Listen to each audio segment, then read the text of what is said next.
when a hotel security guard took one look at this veteran's beat-up truck and decided he didn't belong at their upscale establishment. He had no idea he was about to make the biggest mistake of his career. But what happened when an entire military convoy surrounded the hotel just 1 hour later? I never thought watching my brother park his truck would break my heart. But there I was, standing in a fancy hotel lobby, watching Marcus pull up in his old beat-up Chevy that looked like it had been through a war. Which it had. The truck made this terrible knocking sound as it rolled into the parking lot. Other guests turned to stare. Some covered their ears. The paint was chipped and rusty. One headlight was cracked. The back bumper hung loose on one side. It looked nothing like the shiny cars parked around it. Marcus turned off the engine and sat there for a moment. I could see him through the big glass windows. He was gripping the steering wheel tight. His hands were shaking a little. I knew that look. It was the same look he had when he called me from the hospital overseas. The security guard noticed the truck right away. His name tag said Jenkins. He was a big man with a stern face. He walked toward Marcus's truck like he was ready for trouble. I watched him shake his head and pull out his radio. Marcus opened his door slowly. That's when I saw it happen. His left leg caught on the door frame. It was his fake leg, the one he got after the bomb went off in Afghanistan. He had to use both hands to lift it out of the truck.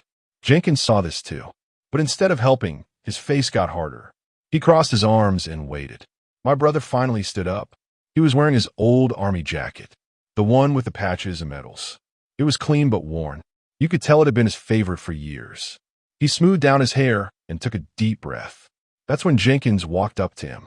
"Sir, I'm going to have to ask you to move your vehicle," Jenkins said. His voice was loud enough for other people to hear. "This is a high-class establishment.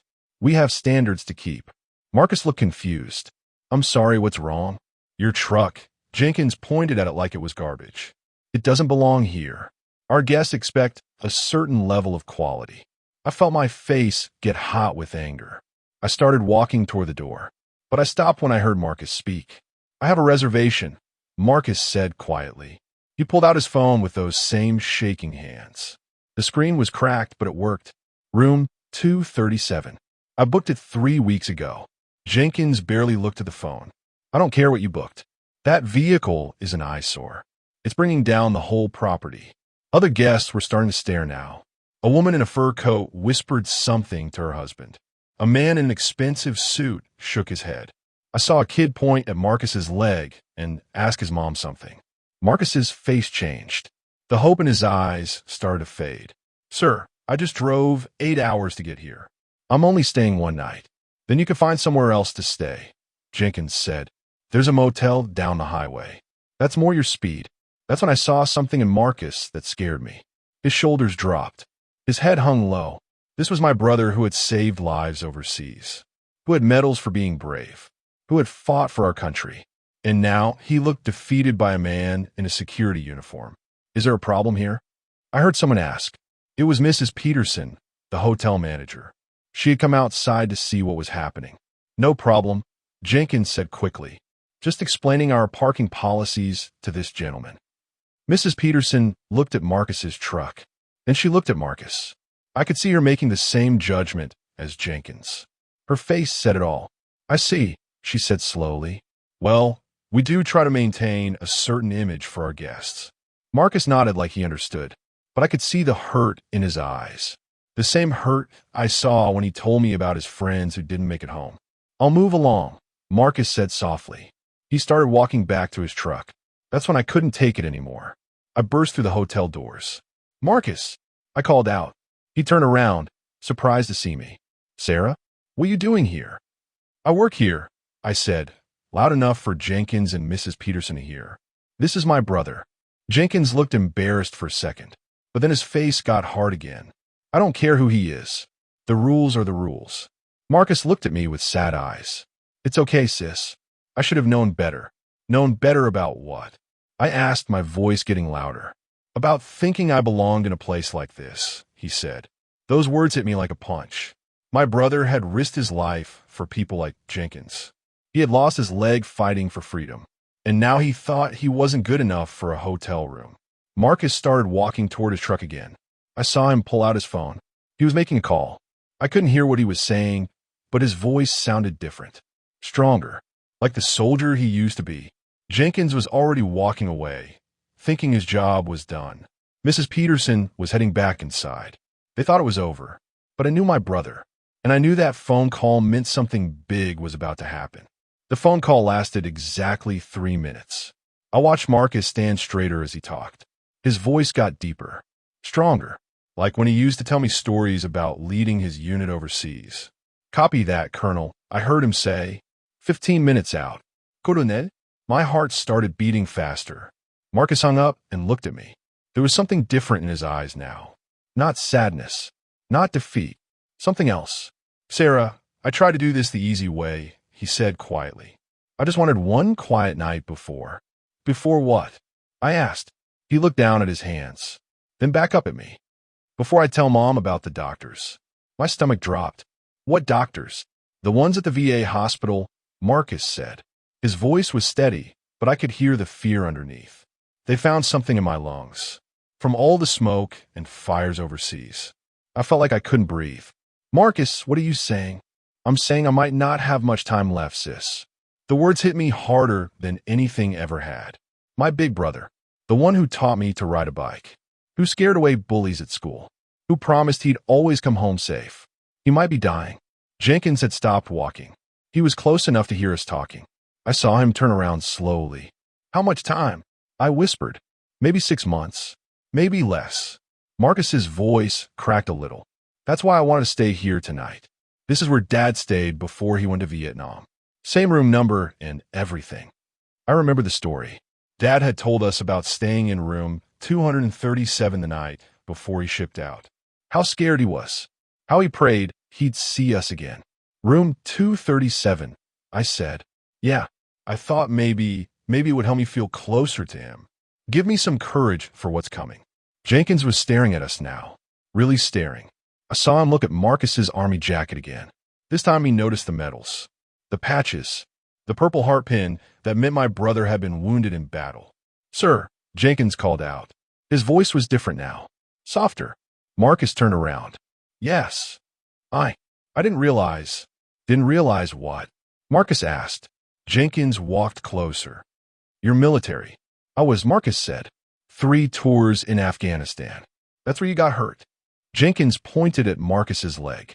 "IED explosion," Marcus said simply. "Improvised explosive device. Lost 3 good friends that day. I was lucky to only lose the leg." Jenkins's face went white. "I'm sorry, I didn't know." "How could you know?" Marcus said. "You look at my truck and saw trash. You looked at me and saw someone who didn't belong." "I was wrong," Jenkins said quietly. "Yes, you were." That's when I heard it. The sound of big engines in the distance. Getting closer. Marcus heard it too. He smiled for the first time all day. "What's that sound?" Jenkins asked. "My brothers," Marcus said. Mrs. Peterson came back outside. She looked worried. "Is everything all right out here?" The engine sounds were getting louder. I could see dust clouds in the distance, coming down the highway toward us. "Ma'am," Marcus said to Mrs. Peterson, "you might want to call the main office." "Why would I do that?" she asked. "Because in about 10 minutes, this parking lot is going to be full of military vehicles." Mrs. Peterson's eyes went wide. "What are you talking about?" The first black SUV appeared at the end of the road. Then another. Then another. "I called my old unit," Marcus explained. "Told them what happened here. Told them how your staff treats veterans." Jenkins was backing away now. "Sir, I think there's been a misunderstanding." "No misunderstanding," Marcus said. "You were crystal clear. My truck wasn't good enough. I wasn't good enough." The SUVs were closer now. I could see men in uniform inside them. "How many are coming?" I asked. "Enough," Marcus said. "My whole platoon, plus some friends from other units." Mrs. Peterson was on her phone now, talking fast, probably calling her boss. Her face was getting redder by the minute. "Marcus," I said, "what are you planning?" "I'm not planning anything, sis. I just wanted my brothers to see how this place treats people like us." The first SUV pulled into the parking lot. It was big and black and official looking. The kind of vehicle you see in movies. The windows were tinted dark. Jenkins was sweating now. "Sir, maybe we can work something out." "Work what out?" Marcus asked. You already made your feelings clear. The SUV doors opened. 3 soldiers got out. They were in dress uniforms, clean and sharp. They walked toward us like they owned the place. But that wasn't the biggest surprise. The soldier in front had silver eagles on his shoulders. A full colonel. He walked straight to Marcus and saluted. "Staff Sergeant Thompson," the colonel said. "We came as soon as we heard." Marcus saluted back. "Thank you for coming, sir." More SUVs were pulling in now. The parking lot was filling up with military vehicles. Soldiers were getting out, all of them heading toward my brother. Mrs. Peterson was still on her phone. I heard her say something about calling the police. "Ma'am," the colonel said to her, "I wouldn't do that if I were you." "Why not?" she asked. The colonel smiled. "Because we haven't done anything wrong. We're just visiting an old friend." But I could tell there was more to this story. The way the soldiers looked at Marcus, the respect in their eyes, the way they stood around him like a shield. My brother wasn't just any veteran. He was someone special, someone important. And we were about to find out just how important he really was. The colonel wasn't just any colonel. When he said my brother's name, his voice shook with emotion. That's when I knew Marcus had been keeping secrets from me. "Staff Sergeant Thompson saved my life," the colonel announced to everyone in the parking lot. His voice was loud and clear, and the lives of 11 other soldiers. Jenkins's mouth fell open. Mrs. Peterson stopped talking on her phone. Other hotel guests had come outside to see what was happening. They all stared at my brother like they were seeing him for the first time. Marcus looked embarrassed. "Sir, you don't need to do this." "Yes, I do," the colonel said firmly. "These people need to know who they turn away." More soldiers were walking over. I counted at least 20 men and women in uniform. They formed a circle around Marcus, like they were protecting him. Their faces were serious, respectful. "Tell them about Kabul," one of the soldiers said. "Rodriguez." "That's enough," Marcus said quietly. But Colonel Martinez wasn't stopping. August 15th, 2021. The evacuation. Marcus was supposed to be on light duty because of his leg. I felt my heart speed up. Marcus had never told me details about that day. He just said it was hard, that people got hurt. Instead, he ran toward the explosion when everyone else ran away. The colonel continued. He pulled 4 wounded soldiers to safety. Then he went back for more. Jenkins was staring at Marcus now, really looking at him. Not at his old truck, not at his worn jacket. At him. That's when the second bomb went off, the colonel said. Marcus threw himself on top of me and 2 other officers. The shrapnel that hit his back was meant for us. My hands started shaking. "Marcus, you never told me there were 2 bombs." Marcus looked to the ground. "I didn't want you to worry more than you already did." "He spent 3 months in the hospital," the colonel said. "Doctors said he might never walk again." But Marcus proved them wrong. A woman in the crowd gasped. "He's a hero. The biggest hero I know," the colonel agreed. Mrs. Peterson put her phone away. She walked toward Marcus slowly. "Sir, I had no idea." "How could you?" Marcus asked. "You saw an old truck and made up your mind." "I was wrong," she said. "We were both wrong." She looked at Jenkins. Jenkins nodded. "Very wrong." But Marcus wasn't done talking. He looked tired suddenly, like telling the truth had taken all his energy. "There's something else," Marcus said. "Something I haven't told anyone except Sarah." The colonel frowned. "What is it, Sergeant?" Marcus took a deep breath. "The doctors at the VA found something in my lungs. From all the burn pits overseas." The parking lot got very quiet. You could hear cars driving by on the highway, a bird singing in a tree, but nobody said a word. "What kind of something?" the colonel asked carefully.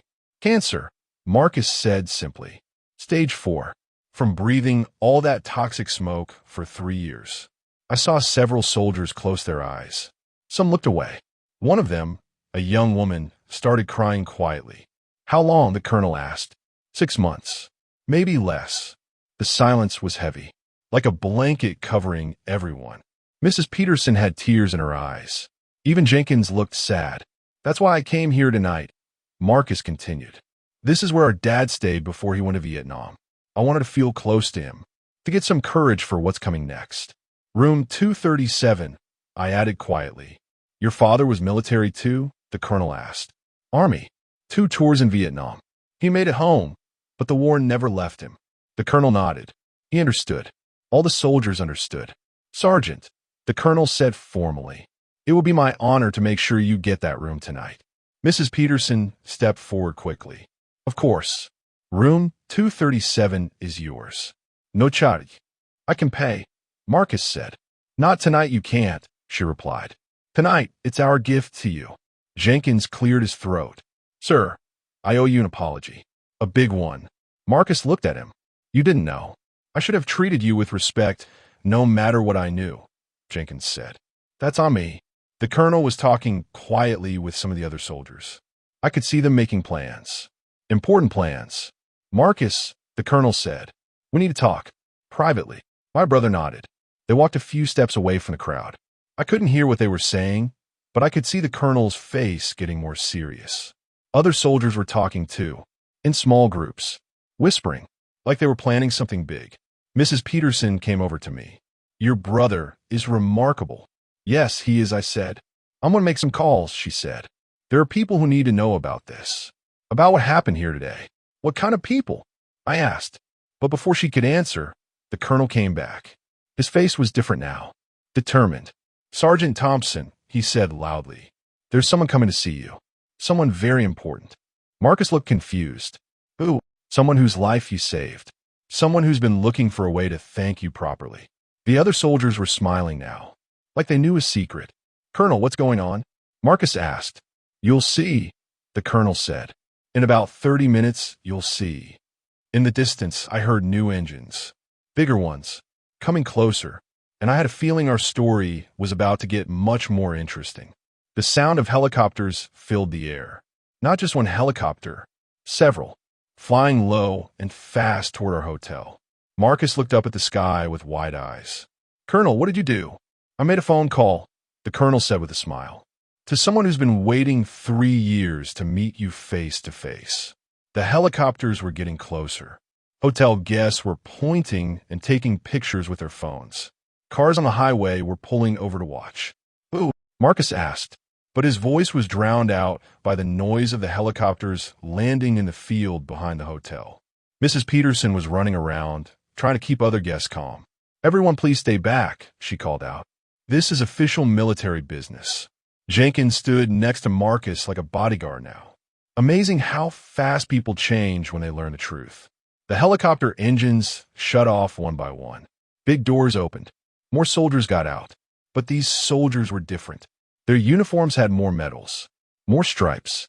These were important people. Marcus, I said, grabbing his arm. I am scared. Don't be, he said softly.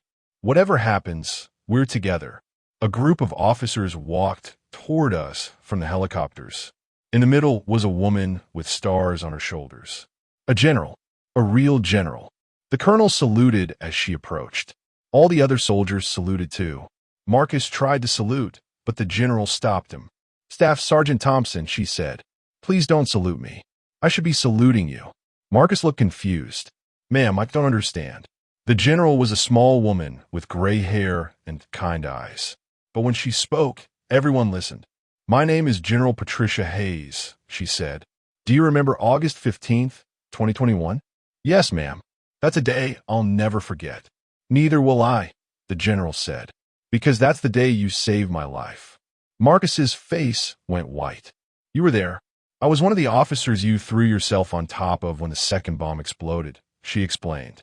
The shrapnel in your back was meant for me. I felt tears starting in my eyes. My brother had saved a general and never told anyone. Ma'am, I was just doing my job, Marcus said quietly. No, General Hayes said firmly. You went above and beyond your job. Way above and beyond. She turned to look at Jenkins and Mrs. Peterson. And today, these people treated you like you were nobody. Like you didn't matter. Jenkins looked like he wanted to disappear. Mrs. Peterson was crying now. Ma'am, they didn't know, Marcus said. They were just doing their jobs too. Their job is to treat people with respect, the general said. Especially people who've served their country. More people were gathering around us. Hotel guests. People from nearby businesses. Even some kids with their parents. Everyone wanted to see what was happening. Sergeant Thompson, the general continued. I've been trying to find you for 3 years. To thank you properly. To make sure you got the recognition you deserve. I don't need recognition, ma'am. Maybe you don't need it, but you deserve it. The general turned to the crowd. This man is a true American hero. He saved lives while risking his own. People in the crowd started clapping. Slowly at first, then louder. Soon everyone was clapping and cheering for Marcus. My brother looked embarrassed. He never liked being the center of attention. There's more, General Hayes said. I've been working with Congress, getting them to approve a special medal for what you did that day. Marcus's eyes went wide. A medal. The Congressional Medal of Honor, she said. The highest award our country can give. The crowd got even louder. I started crying. Real tears of pride and joy. But Marcus looked worried. Mom, im honored. But there's something you should know. What's that, Sergeant? Marcus told her about the cancer. About the 6 months. The general's face got very serious. Then we need to move fast, she said. The ceremony was planned for next month. But we'll do it next week. Ceremony? I asked. At the White House, General Hayes explained. The president wants to meet Marcus personally. The president. My brother was going to meet the president. Jenkins stepped forward. General Mong. I owe Staff Sergeant Thompson an apology. Yes, you do, she agreed. Sir, Jenkins said to Marcus. I was wrong. Completely wrong. I judged you by your truck instead of seeing who you really are. Marcus nodded. Apology accepted. That's not enough, General Hayes said. She looked at Mrs. Peterson. This hotel needs to do better. A lot better. Mrs. Peterson wiped her eyes. General, you're absolutely right. We're going to make changes. Big changes. What kind of changes? The general asked.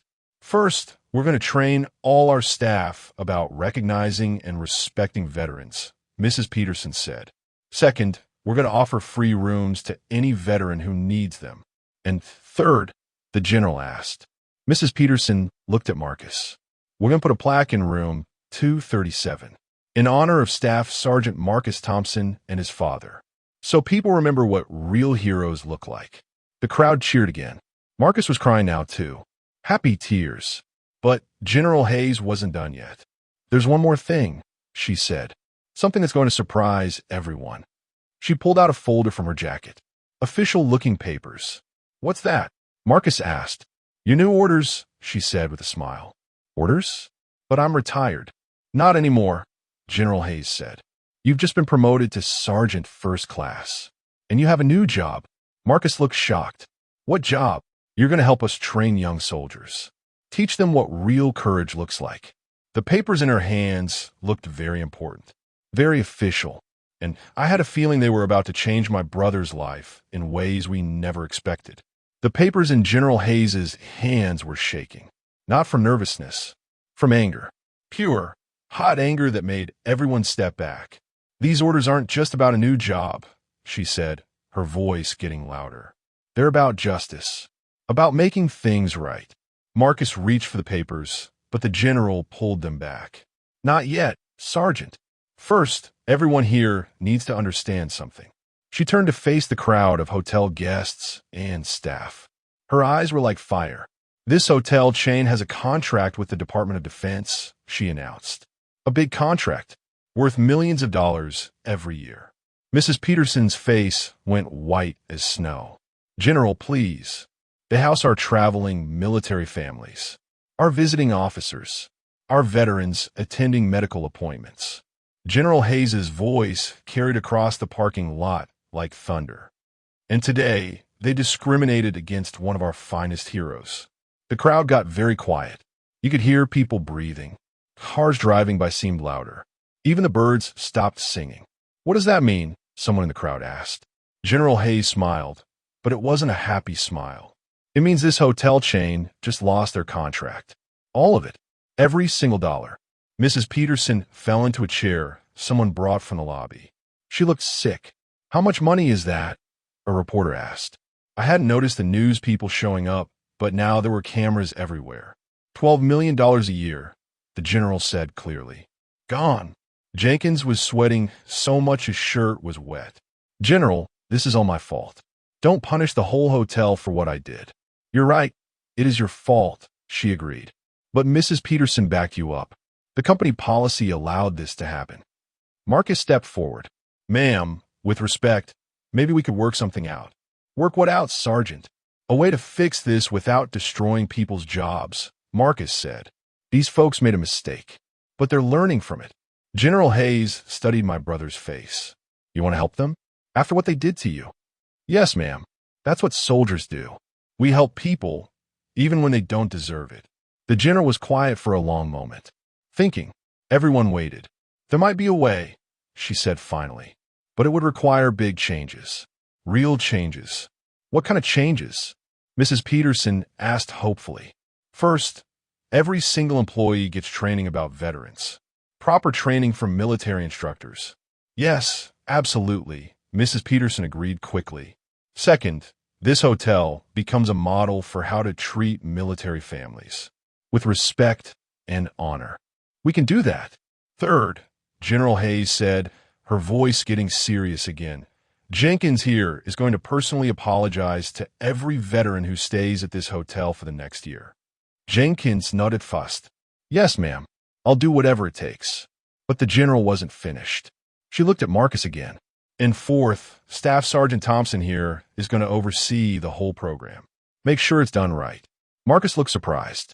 Ma'am, I don't know anything about running hotel programs. You know about respect. You know about honor. That's all you need. She handed him the papers finally. These orders make you our official military relations advisor. Full pay. Full benefits. I grabbed Marcus's arm. What does that mean for the cancer treatment? General Hayes heard me. It means he gets the best medical care in the world. At Walter Reed Hospital, the same doctors who treat generals and presidents. My heart jumped. Maybe there was hope after all. Marcus opened the folder and read the papers. His eyes got wide. General, this salary is what you deserve, she said firmly. What you should have been getting all along. The crowd started talking excitedly. Good news travels fast. But then Marcus asked a question that made everyone quiet again. What if the cancer gets worse? What if I can't do the job? General Hayes put her hand on his shoulder. Then you'll do it as long as you can. And you'll train someone else to carry on after you. Who would I train? The general smiled for real this time. That depends on who's willing to learn. She looked around at all the soldiers still standing in the parking lot. Any volunteers? Every single hand went up. All 20 soldiers raised their hands to help my brother. See, General Hayes said, you're not alone in this fight, Sergeant. Marcus started crying again. Happy tears mixed with scared tears. There's one more thing, the general said. She pulled out her phone and made a call. Yes, this is General Hayes. Put me through to the president's office. The president's office. She was calling the president right now. Sir, it's about Staff Sergeant Thompson. Yes, the Medal of Honor ceremony. We need to move it up. Way up. Everyone leaned in to hear better. Tomorrow, the general said into the phone. That might work. Let me check. She looked at Marcus. Can you fly to Washington tomorrow morning?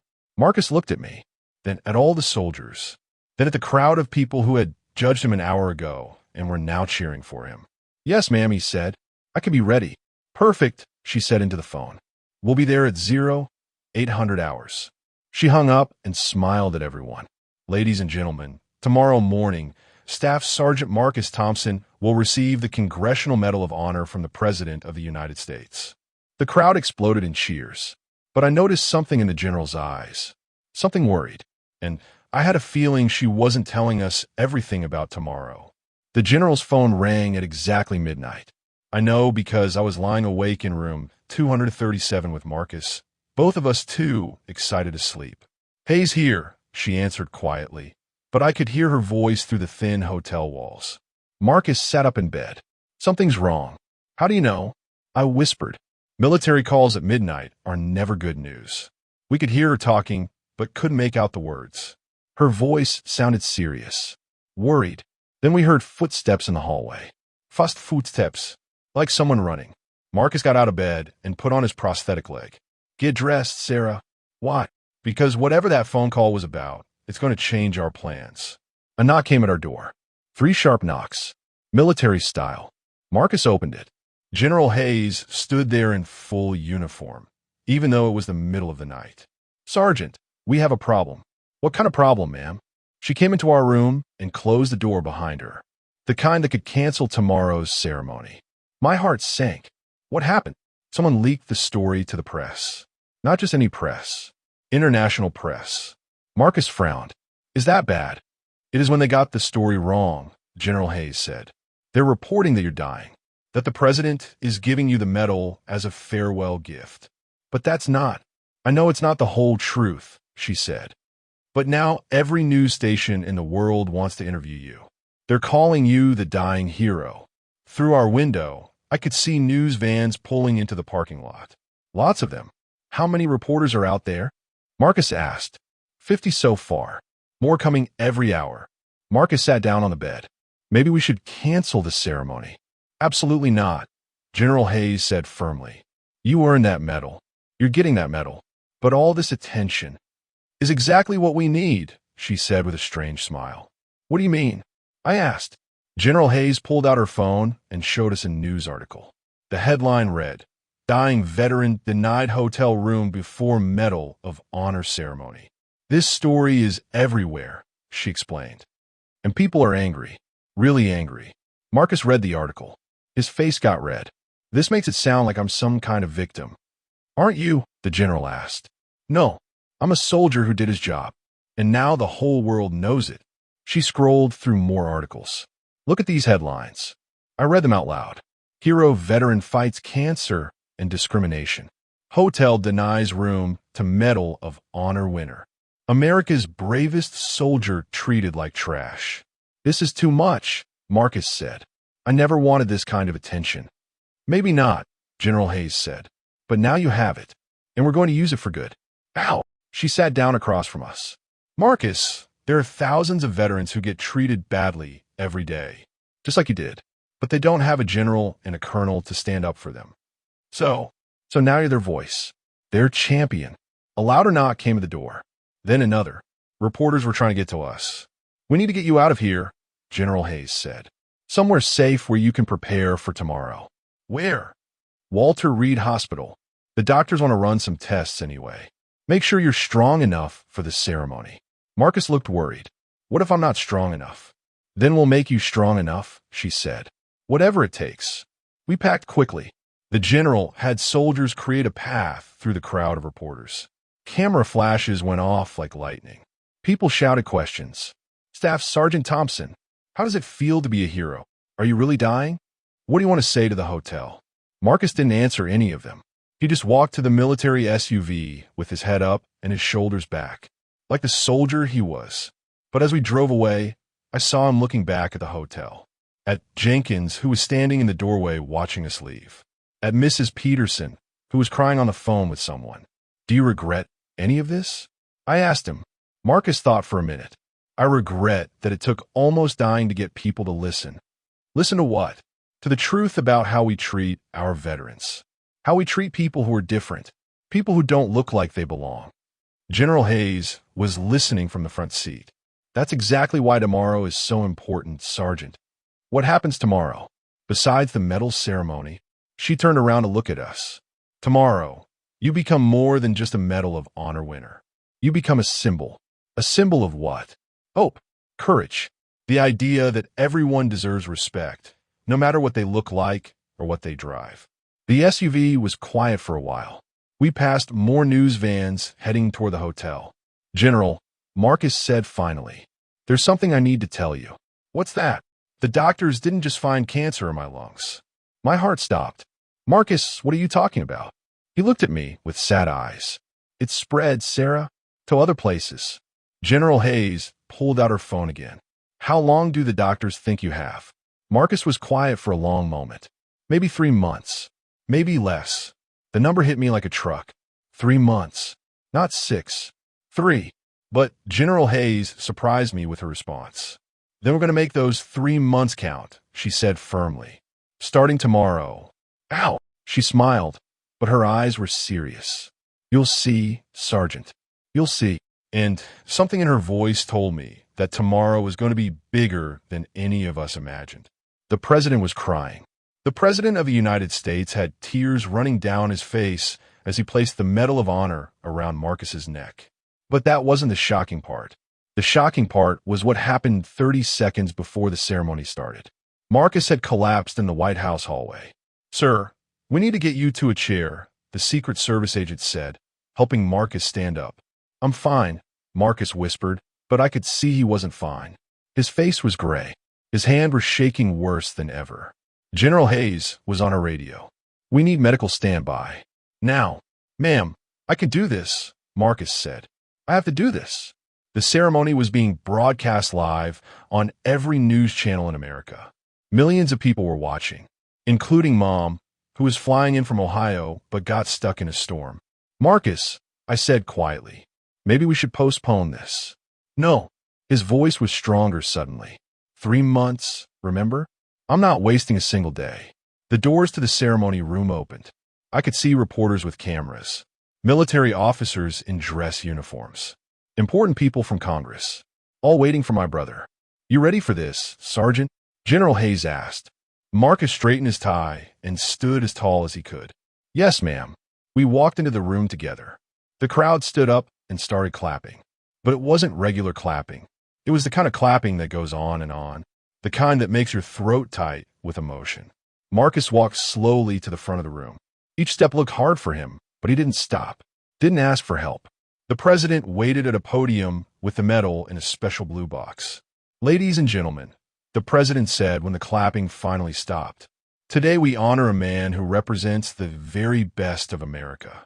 He began reading Marcus's citation, the official story of what happened in Afghanistan. But he added details I'd never heard before. Staff Sergeant Thompson didn't just save lives that day. He saved the peace talks that ended the war. What? Marcus never told me that. The officers he protected were carrying documents that led to the withdrawal of all American forces. If they had died, thousands more soldiers would still be in danger today. I looked at Marcus. His eyes were wide with surprise. He didn't know this either. So Marcus didn't just save 11 people that day. He saved thousands. The crowd started clapping again, louder this time. But the president wasn't done. "There's something else Staff Sergeant Thompson doesn't know." Marcus looked confused. So did General Hayes. The shrapnel that hit him contained pieces of the bomb that was meant to kill those peace negotiators. Our scientists studied it. That bomb would have destroyed the entire building. My heart stopped. Marcus had saved everyone in that building, hundreds of people. By throwing himself on that explosion, Staff Sergeant Thompson didn't just save his fellow soldiers.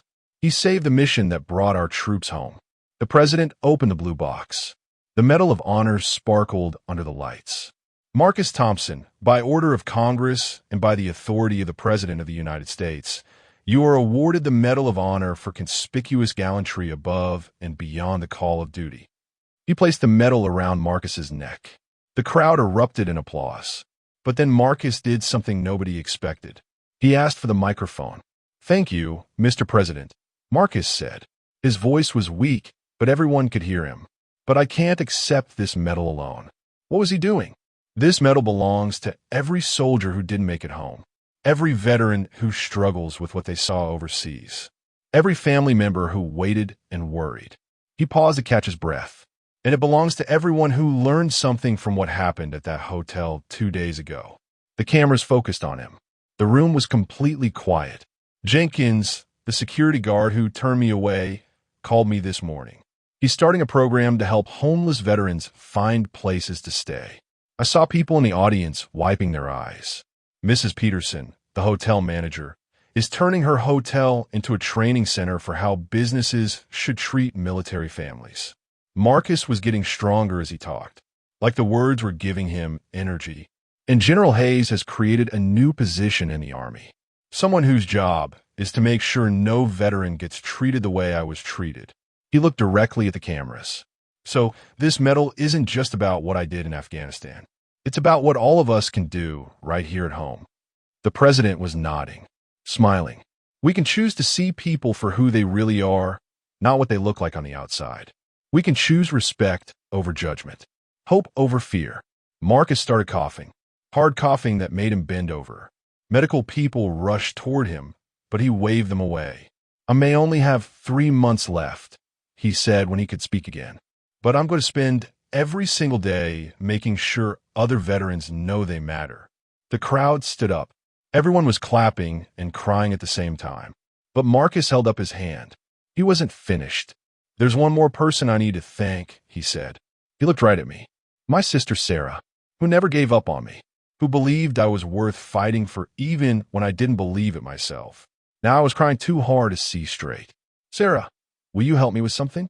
Anything, I managed to say. Marcus smiled. The first real smile I'd seen from him in months. Help me show America what heroes really look like. How? By telling their stories. All of them. The ones who made it home and the ones who didn't. The president stepped forward. Staff Sergeant Thompson, what are you proposing? Marcus took a deep breath. A foundation, sir, to help veterans and teach people about respect. What would you need for something like that? Marcus looked at General Hayes. She nodded. Just a chance, Mr. President. A chance to make these 3 months count. The president was quiet for a moment. Then he smiled. Consider done, Sergeant. Whatever you need. But as the ceremony ended and people started leaving, I noticed something that made my stomach drop. Marcus was leaning heavily on his chair. His breathing was getting shallow. And General Hayes was on her phone again, talking to doctors. Something told me our fight was just beginning. The phone call came at 3 a.m., exactly 2 weeks after the White House ceremony. I knew before I answered it that everything was about to change again. Sarah, Marcus whispered into the phone. His voice was so weak I could barely hear him. I need you to come to the hospital. Now. I was dressed and in my car in 5 minutes. The roads were empty except for a few police cars that seemed to be following me. Strange. When I got to Walter Reed Hospital, there were news vans everywhere. Again, but this time they looked different. Sadder. General Hayes met me at the front door. Her eyes were red from crying. How bad is it? I asked. Bad, she said simply. The doctors say maybe a week. Maybe less. 1 week. Not 3 months. 1 week. We took the elevator to Marcus's room in silence. I tried to prepare myself for what I might see, but nothing could have prepared me for what was actually in that room. Marcus was sitting up in bed, surrounded by dozens of people. Veterans in wheelchairs, young soldiers in uniform, families with children, all of them talking and laughing quietly. Sarah, Marcus called out when he saw me. His voice was stronger than it had been on the phone. Come meet everyone. Who are all these people? I asked. Veterans who heard about the foundation. He explained. They came to help. An older man in a Vietnam veteran cap stood up. Ma'am, your brother has started something amazing. What do you mean? A young woman in an Army uniform answered. The Marcus Thompson Foundation has already raised $2 million. $2 million? In 2 weeks? Ow, I asked. Marcus smiled weakly. Turns out people really do care about veterans. They just needed someone to show them how to help. General Hayes handed me a folder. Look at this. Inside were letters. Hundreds of letters. From all over the country. I read one out loud. Dear Staff Sergeant Thompson, my grandfather fought in World War II. He never talked about it, but after seeing your story, I finally understand why. Thank you for helping me see what real courage looks like. Another one said, my son is deployed overseas right now. I was scared every day until I heard your speech. Now I know he's fighting alongside heroes like you. There are thousands more, General Hayes said. From kids, grandparents, teachers, police officers. Everyone wants to help. Marcus coughed, and everyone in the room got quiet. But it wasn't the scary coughing from before. It was softer. The best part, Marcus said, is what's happening at that hotel. What's happening? A familiar voice answered from the doorway. We're changing everything. I turned around and couldn't believe what I saw. Jenkins was standing there in a suit, holding flowers. Jenkins? What are you doing here? He walked over to Marcus's bed. I came to thank him and to tell him what's been happening since that day. Tell me, Marcus said. Jenkins sat down. Remember how you said I should see the person, not the package? Marcus nodded. Well, I started really looking at people, really seeing them. Jenkins's voice got emotional. Do you know how many veterans stay at our hotel every month? How many?